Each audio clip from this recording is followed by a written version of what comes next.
and the topic is digital literacy in environmental health and safety.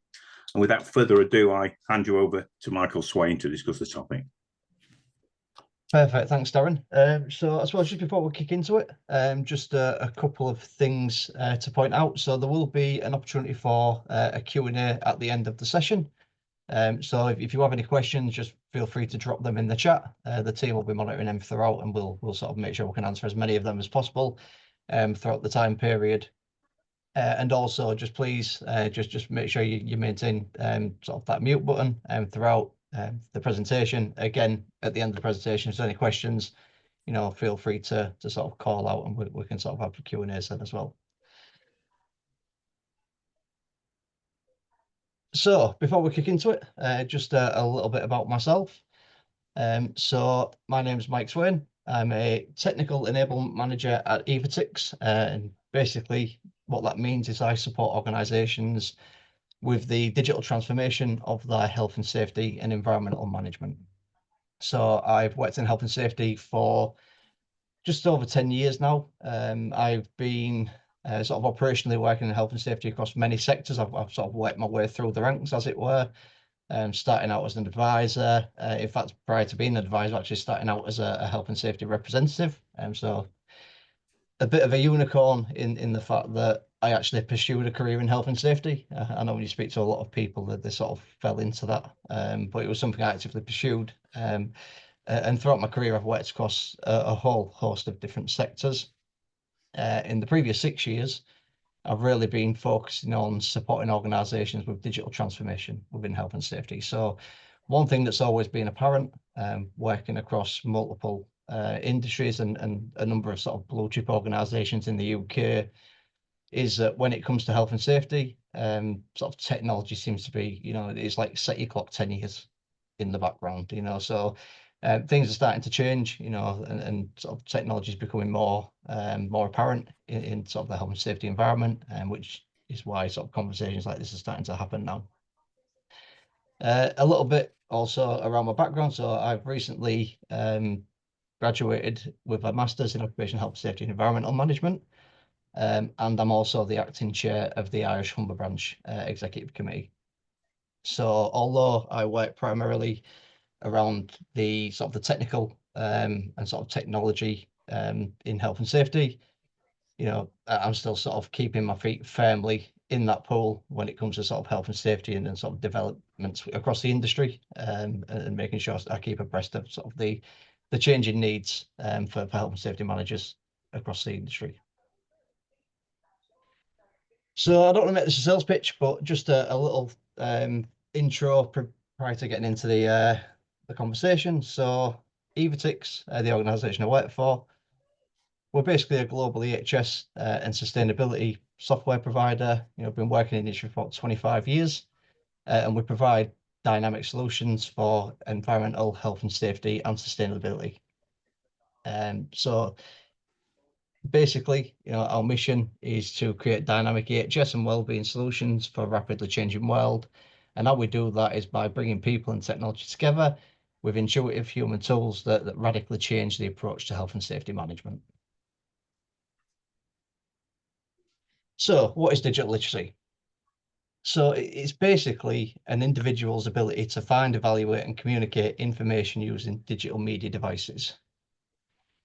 So there's a number of definitions out there, but what I really like about this one is how aligned it is with EHS and some of its core principles. So I think everyone on this call today can agree that the ability to find, share and communicate information is a vital necessity when it comes to successful EHS management and keeping workers safe and healthy. In the context of health and safety, digital literacy really supports our people's ability not only to access and consume relevant health and safety information at the point of need, so thinking of things like risk assessments, safe systems of work, safety alerts, technical information, but also to report and submit information on incidents and hazards and risks, or complete safety related actions while they're out and about, and out in the field. From an organisational perspective, digital literacy also supports management of teams, so they can validate and approve health and safety information, utilise data analytics to support strategic decision making, improve efficiencies, and drive the overall continual improvement of EHS management.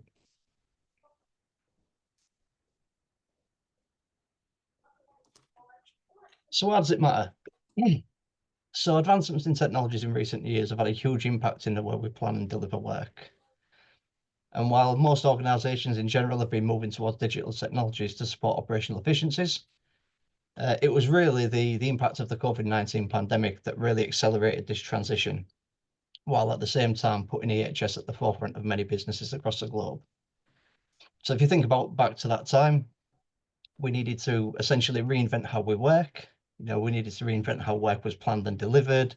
We needed to adapt quickly, manage change uncertainly, collaborate more frequently and with more stakeholders, and all in an environment where human interaction needs to be controlled and minimized as far as possible.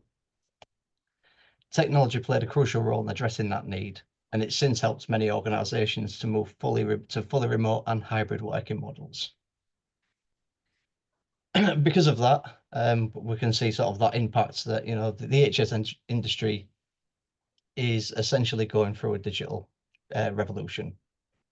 So the demand for technology is only getting bigger. In recent years, we've seen increasing pressure for organisations to collect and manage and report EHS data to stakeholders, to regulatory bodies, and to investors. And if you think about things like the increased demand for ESG reporting, something that's been driven in the EU by the CSRD, that's just one example of where organisations are looking to technology to help keep them compliant and reduce that administrative burden. The EHS software market is also growing globally at a rate of 12% annually, and it's estimated that over 50% of businesses will use EHS software by 2025 to meet those increasing demands. It's also growing in popularity among EHS leaders, with over 80% citing digital transformation as a key factor in improving EHS performance. One thing that is clear is that technology is here to stay, and there's a real need to ensure that we're considering the digital literacy needs of our people when we're implementing and rolling out digital technologies within the workplace to support that need.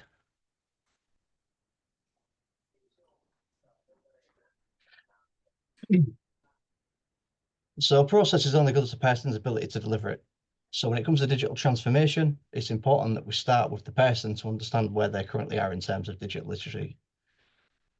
So here I'm just going to highlight 6 key areas to consider.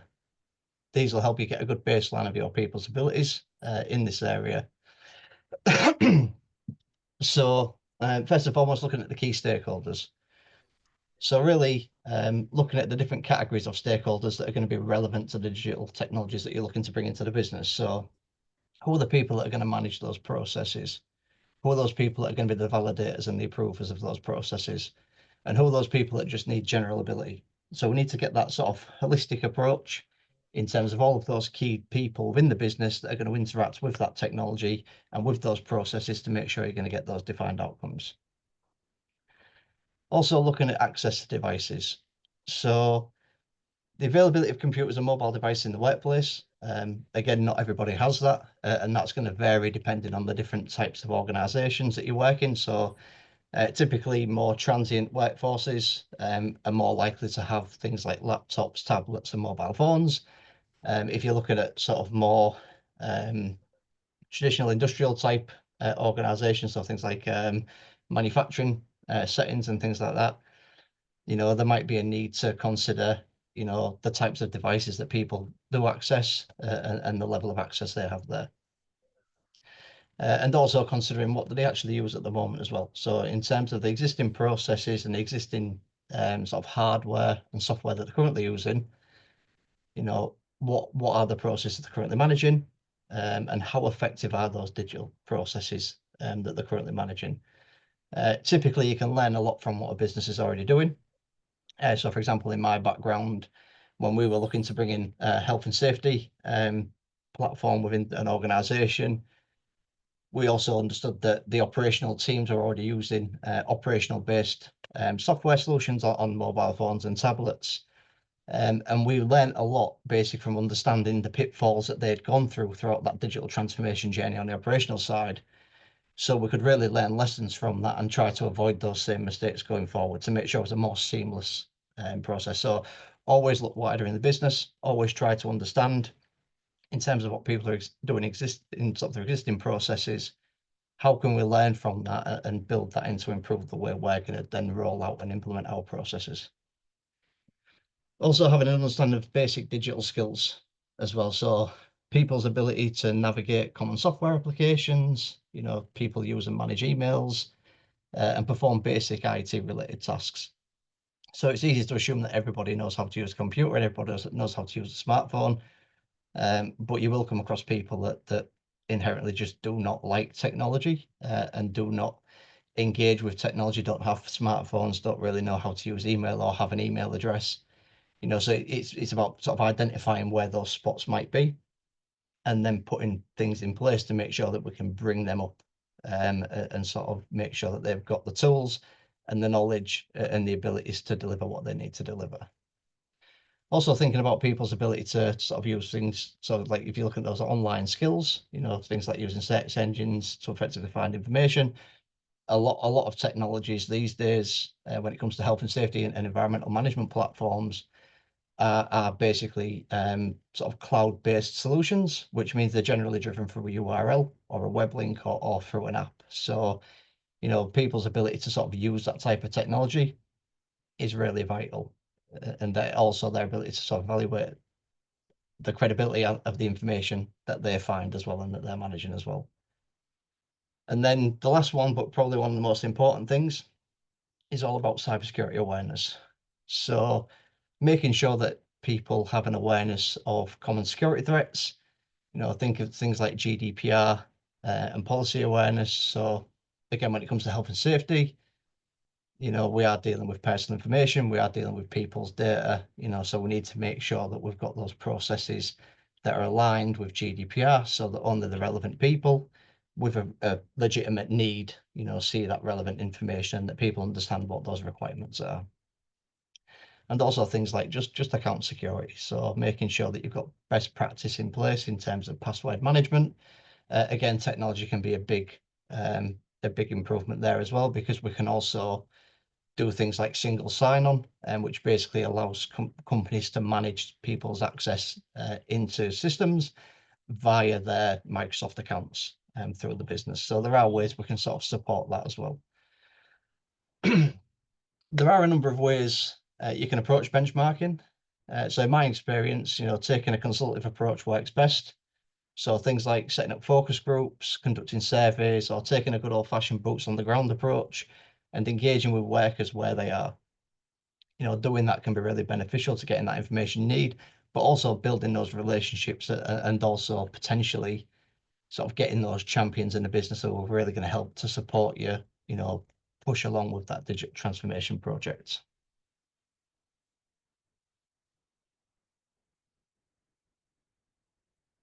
So when it comes to digitizing EHS processes, I like to think this in terms of designing the customer journey. Now, designing the customer journey is something. So one of my previous roles, I worked for a nationwide sort of car dealership group. And I remember being at a conference that they ran, like an internal conference, and they were talking about the customer journey in terms of guiding people to buy a car. And the focus was really on how things had changed throughout, again, the impact of COVID, and how people were buying cars online rather than going into dealerships and sort of going through the old traditional, tire kicking and sort of going on test drives and things like that. And they'd put a lot of time and effort into designing these processes that help people make decisions. And you'll see this all the time if anyone sort of looks at the way Amazon design their websites or the way sort of sales is sort of designed in many organizations. It's all about guiding people down a path and helping people to make decisions along that journey. We don't really take that same approach when it comes to health and safety.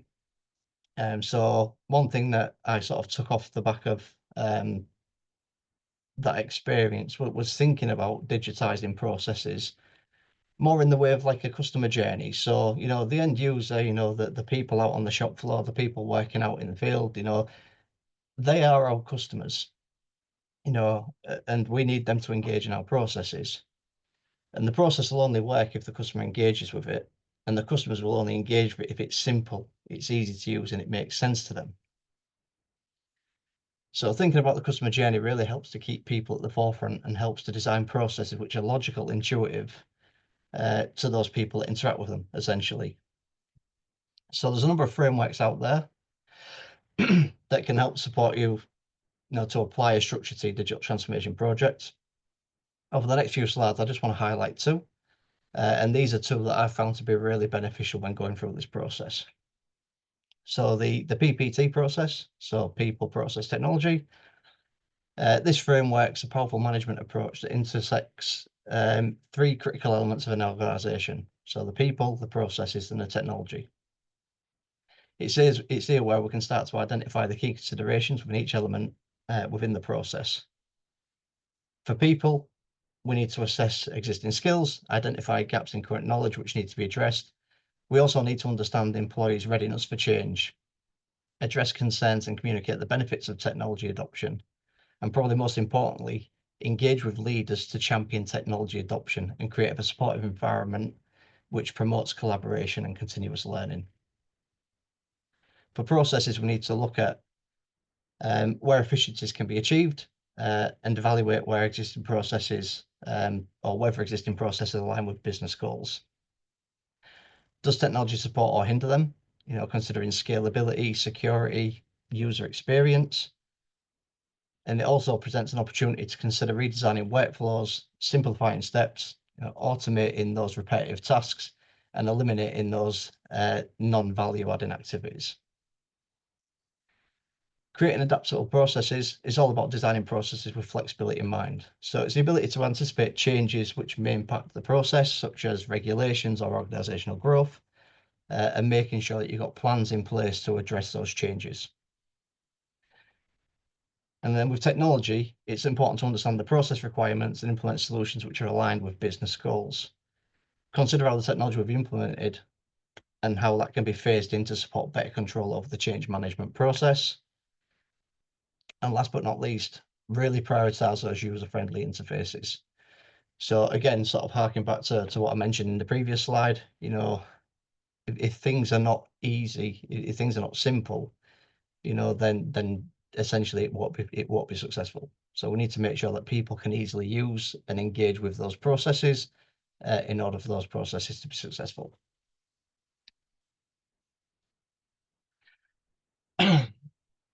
So on this slide, really, all I want to do is highlight those three key intersections. So when we're looking at that process, people, and technology approach, it's really about looking at where those overlap. And a Venn diagram's probably the best way to demonstrate this. So if we look at where people meet process, then, this is basically about what we need our people to do. So this is about essentially how people execute the processes, their understanding and their adherence, to those processes. That's going to help us design those effective workflows. Section 2 is where the process meets the technology. So this emphasizes the reciprocal, I always struggle to say that word, the reciprocal relationship between processes and technology. So well-defined processes help to guide technology implementation, while the technology streamlines those processes. So again, it's that continual improvement cycle that sort of helps to support those two areas. And then when it comes to people and technology, so with people and technology, this is basically how people interact with the technology. So we need to consider things here like training, user adoption, collaboration. We need people to embrace the technology. And if people don't embrace it, then its potential is going to remain untapped.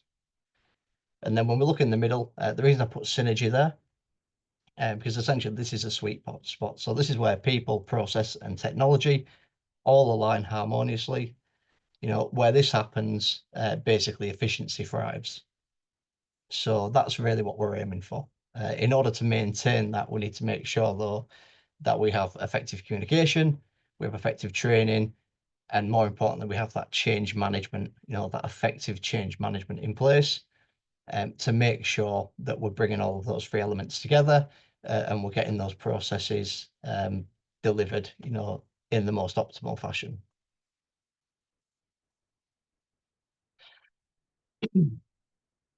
So the second framework that I want to introduce is the OST framework.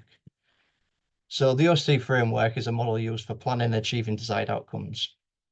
It provides clarity, structure, and alignment in goal setting and execution. So starting with the overarching objective, the framework provides hierarchical structure whereby strategies are identified to support the objectives, and then tactics are used to support the strategy. So everything builds up in terms of delivering on the objective. So the objective sets out what we want to achieve, essentially. So it defines the progress that we aim to make. The strategy then outlines the planned approach or campaign to achieve the objective. So this is a high-level game plan, essentially, that's going to guide our actions.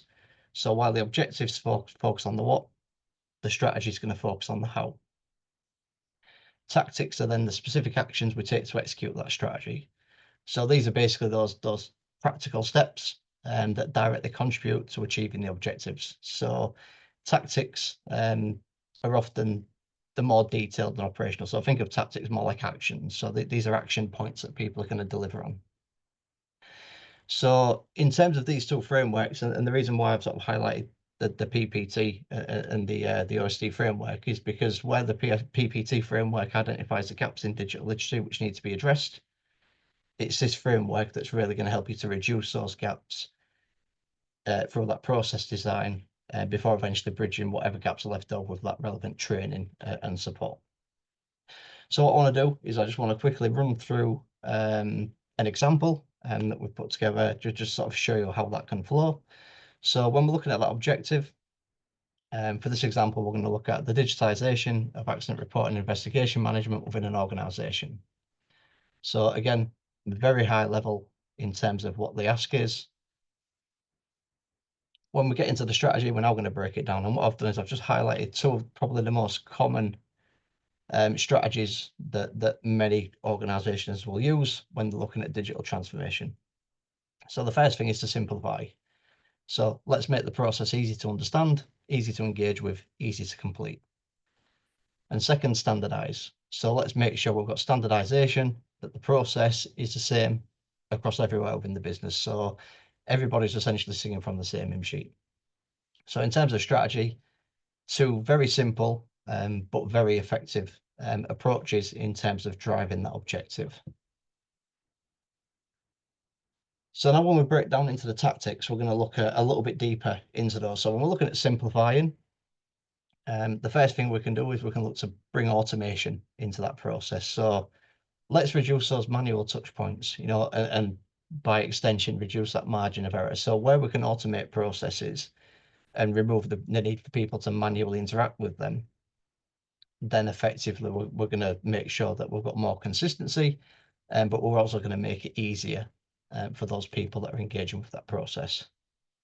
We can also look at upskilling as well. So again, where we can reduce that process and simplify that process for automation as far as possible, we can also look to improve people's digital literacy through that training and that engagement as well. So make sure that we're giving people the knowledge and the tools to engage with that process as well. When we're looking at standardization, again, codifying workflows. So codifying workflows for standardization is a bit like automation for simplification. So codifying the workflows is really going to make sure that we reduce variation within the process completion. So, if we say that a process should go A, B, C, D, through that workflow codification, the process is going to go A, B, C, D, so things like this really help us when it comes to digital technology. So if we're thinking of that incident management as an example, things like if we want to make sure specific stakeholders in the business are notified of an event, or we want specific people in the business to be responsible for undertaking an investigation, or we want a specific approval flow for somebody to sign off that investigation to determine that an effective and thorough investigation has been undertaken, all of the root causes have been identified, and those actions have been put in place to address those root causes. then the codification of those workflows are going to make sure essentially that we're going to engage the right people at the right time in that process to do what they need to do to help manage that process. The second part of that is then looking at data capture. So again, how do we design data capture? Again, when we're going from quite manual paper-based processes or even sort of Word, Excel documents and things like that, we rely a lot on text input. So one of the benefits of technology is we can actually start to standardize the type of data that we want to collect. We can start to put in relevant drop list options. So rather than people free typing certain types of instance into a system, they can select from the relevant drop down options. That we can then use that to drive reporting, statistical outputs on the back end to sort of then see things like, again, sort of, because we're looking at incident management on this page, what types of incidents are occurring, what severity of incidents are occurring, where are those incidents occurring, are there any specific people that are more involved in incidents than others? There's a whole host of information that we can start to bring together and make really good use of, based through the fact that we structure that data capture in a way that's going to allow us to report. So again, thinking back to one of the first things that I've said on this presentation, when we're looking at that digital transformation, it's about understanding all those different stakeholders, what are all of those needs? So we need to consider how people bring the data into the system and how we manage those processes, but actually we also need to consider, just as importantly, what are those outputs that we need from a process? Because those reporting outputs, again, just thinking of that example, are going to be really beneficial in driving that continual improvement, identifying where those risks and those issues are within the business, and then putting more proactive measures in place to address those risks before further incidents occur.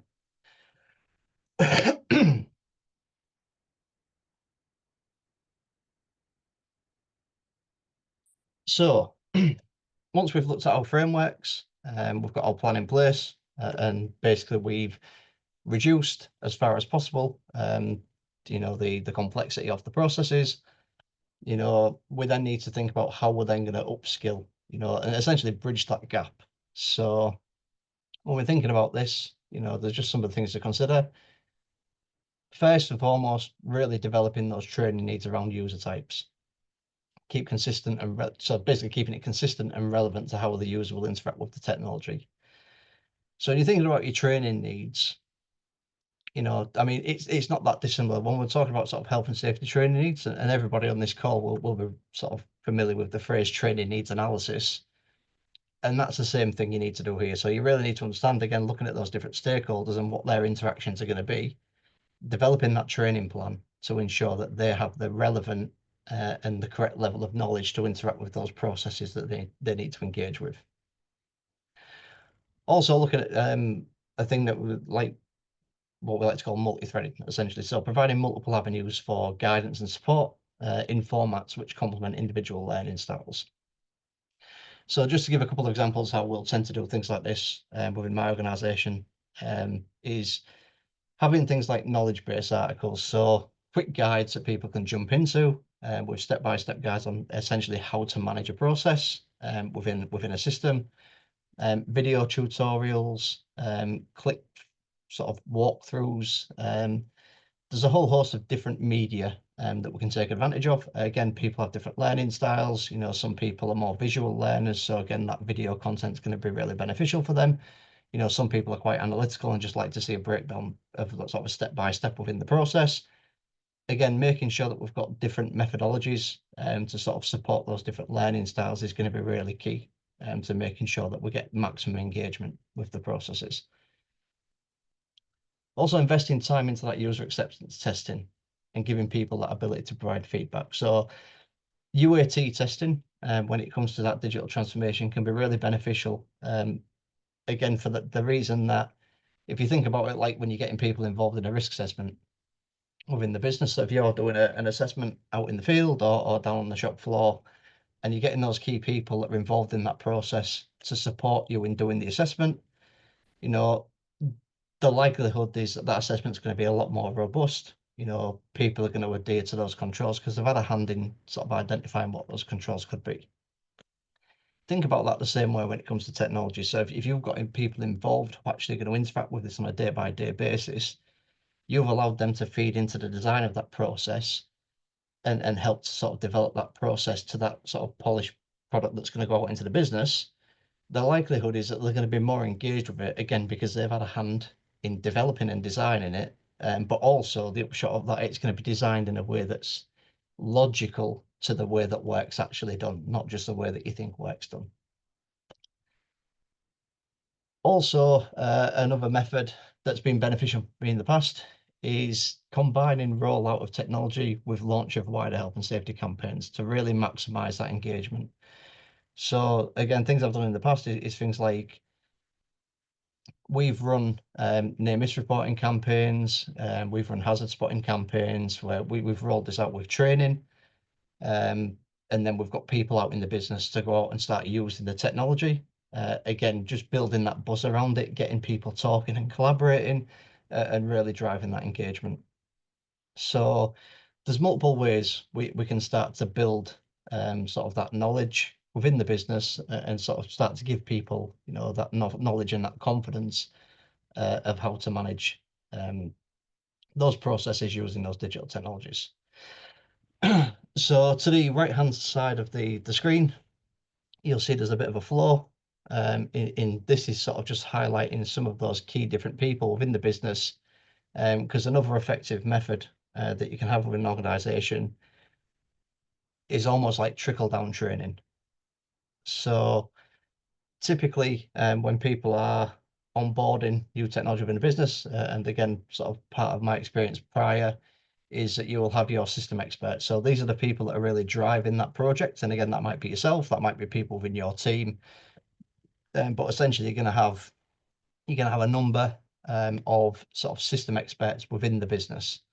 So these are going to be very intimately knowledgeable about how the system operates, how it's being designed, what the processes are intended to deliver, and how it delivers on them. You've then got your local champions. So these might be things like your supervisors or your managers. So those people that engage with the system on a day-by-day basis that are more involved than just your general users. So again, these are people that are going to have a better level of knowledge and understanding on the nuts and bolts of those processes and how they operate within the system. And then you've got your end users. So these might be people that are just using the system to access relevant information, maybe report a hazard or a near miss into the business, or complete things like basic checklists and sort of point of work assessments and things like that. So if you think about that in a hierarchical structure, you know, your system experts are going to get trained by the business or the platform provider to be those system experts.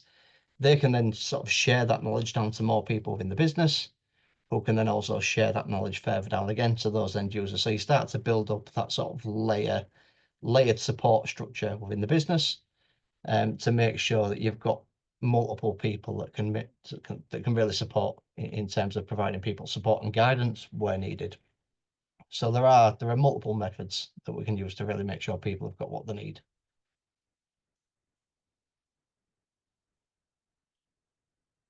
So when it comes to your digital transformation project and sort of that journey that you're on, again, we need to look at how we're measuring that impact. So it's great that we've gone from pen and paper, or we've gone from sort of Word documents and Excel spreadsheets to a digital solution. But actually, what is the impact of that? You know, and is it actually making a positive impact within the business? So thinking about your success factors, first thing you need to do is really do a baseline assessment. So establish that baseline by assessing your existing processes. Document some of your key metrics. So things like safety incidents, response times, employee engagement, etc. So build out a bit of a baseline in terms of what do our processes currently look like, what are the issues within those processes, what's causing us problems as a business, and what are the things that we're looking to address.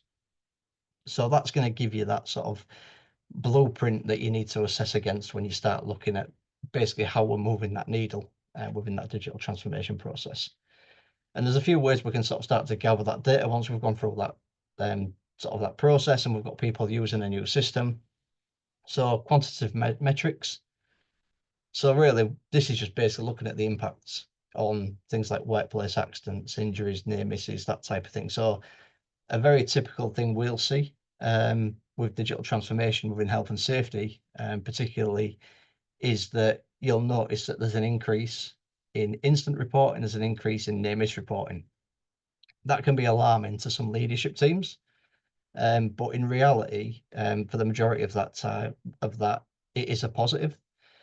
Because what that's really telling us is that people are actually engaging with the process, and they're actually using the process, and they're sort of doing what we want them to do. So just to give you a sort of another practical example, so one of the organizations that I worked for a while back, and we moved to a digital solution. Prior to that, the way we reported incidents was through a phone line. That phone line was not always accessible. So people, if something happened, they'd call the phone line. Sometimes they might not be able to get through. Sometimes they'd get put on hold for an extended period of time. It was cumbersome. People didn't like it. People just didn't report. So what we tended to find was that we didn't really get any reports into the system, into the business, unless something had actually happened that warranted a report, based on sort of the end user's perspective, essentially. So if it was a near miss, forget about it. People aren't waiting 40 minutes on a call to tell us that there's been a near miss. If somebody's hurt themselves and they need to be taken to A&E, then somebody be on the phone, because they've got to stop the work and they've got to take people off site. So when we start to see that those near misses sort of start increasing, those incident reports start increasing, that's really telling us that actually the process works, and that people are really engaged with that. So that is actually a positive that you'll see. But also, if you're looking at the output of that process as well, so things like how quickly incidents are being reported and resolved.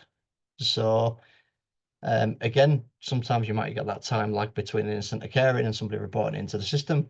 And again, that might be one of your baseline measurements that you're looking to move the needle on. But also, how long is it taking to actually investigate that process, investigate that incident, and sort of close out that process? So again, that might be another baseline that you're looking to consider, because it might be that you find when you're doing that baseline that actually we don't really have any clear understanding of how long it's taking to do incident management, or carry out those investigations, because we're not really tracking that effectively at the moment, whereas the system's really going to give you that ability to see how many days on average it's taking to investigate, how long it's taking people to report versus the incident occurring, etc. And you can start to improve that, and tweak the process to make sure that you're moving the needle again in the right direction for that. Looking at things also like qualitative findings. So, conducting surveys, engaging user satisfaction within the software. So understanding, do people like using the software? What do they like? What don't they like? Are there any issues that they're having? Is there anything that we can do to improve and sort of remove those barriers that may be occurring? But also looking at whether those workflows have improved and whether those tasks are streamlined. So, has it really made it more efficient and more easy, or easier, should I say, for people to manage those processes that were maybe potentially sort of manual processes prior to the digital transformation? But then also looking at your integration and your adoption. So, really starting to look and track at how many employees are actively using the software, how many people have actually conducted training on the new system and are actually engaging with that new system as well. Because that's going to tell you a lot in the business in terms of whether it's been successful or not, or whether you've maybe got some issues around engagement or getting people to sort of actually use and engage with those processes.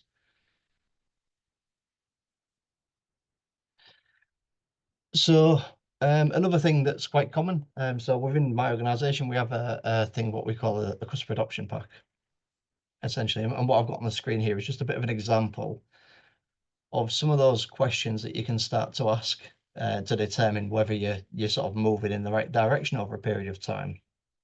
So again, this is just an example, and this would typically be aligned with that baseline assessment that you've got. So looking at things like, how many people have actually logged into the system and used the system? What's the current number of active users? So if you've got 100 users, but there's only 13 in the business that are actually using it, what's that actually telling you again about that engagement side of things? And then what can we put in place to try and increase those numbers and make sure more people are engaging with it?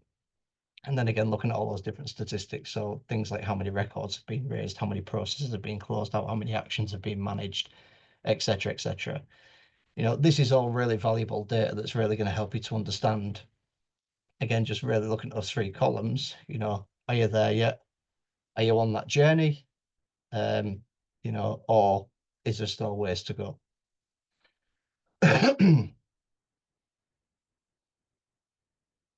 So in terms of implementing the process and sort of moving to that digital management system, the implementation is just a starting point. So it's all about driving that continual improvement.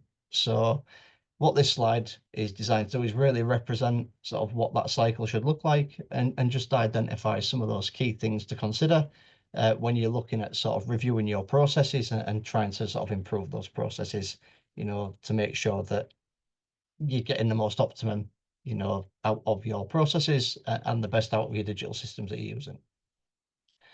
So first and foremost, looking at user feedback.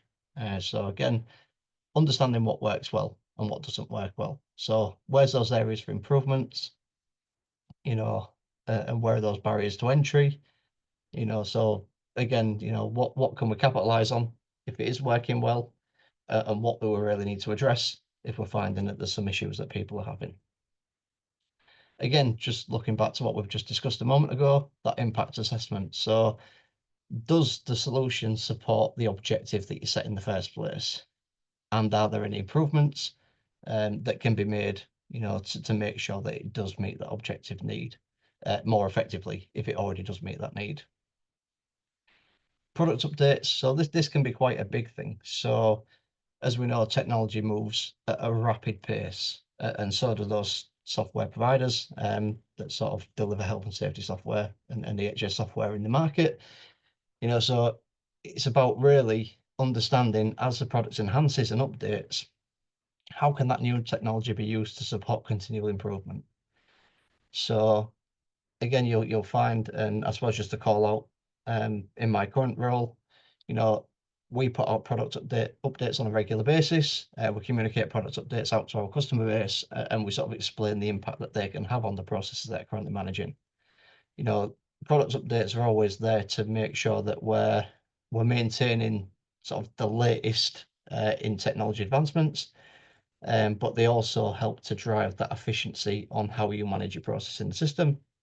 So again, those product updates can really open up new avenues for how you use the systems and sort of how you manage those processes through the systems, and potentially expand to manage additional processes. So the updates can be really beneficial.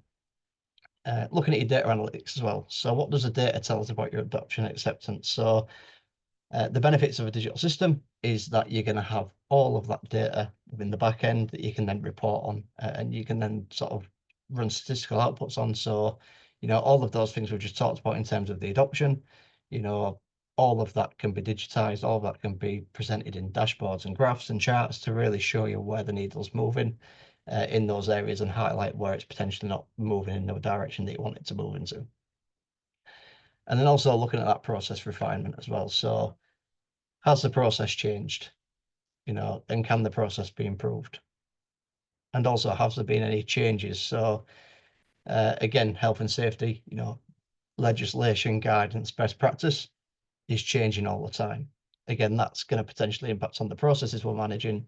So again, we need to make sure we're continuously impact assessing those changes to make sure that if we do need to adapt, we can adapt and we can make sure that we remain compliant with any sort of regulatory requirements, but we're also getting those desired outcomes for that process. So again, looking back to when we were thinking about the PPT framework, it's like building with flexibility in mind. So it's always good to make sure that, and again, if you're looking at sort of providers out there in terms of getting a solution into the business, is that you've got that flexibility and that freedom to make configuration changes as and when you need to make those changes. And I'll tell you why. So again, sort of calling back to sort of during COVID, prior to getting a digital solution in, we had another digital solution that we were using at the time, which was very rigid and it wasn't configurable. So we were using that to basically drive basically like a point of work risk assessment we had engineers out in the field and going to people's properties.